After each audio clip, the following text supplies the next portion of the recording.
After 4 years and almost 1 million miles of international travel, Hillary Clinton's last journey to face interrogation on Capitol Hill will have been her most difficult.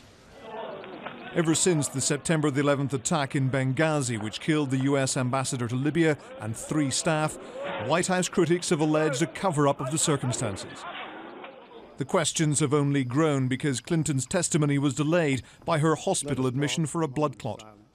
Her voice cracked as she recalled the deaths of her staff. For me, this is not just a matter of policy, it's personal. I stood next to President Obama as the Marines carried those flag-draped caskets off the plane at Andrews.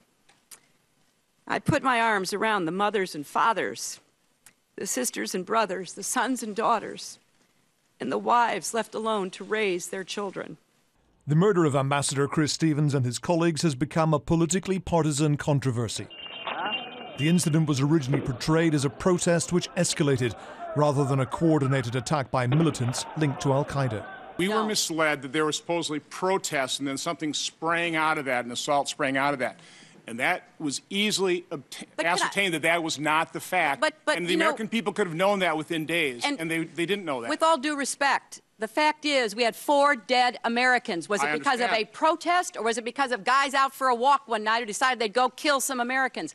What difference at this point does it make? It is our job to figure out what happened and do everything we can to prevent it from ever happening again, Senator.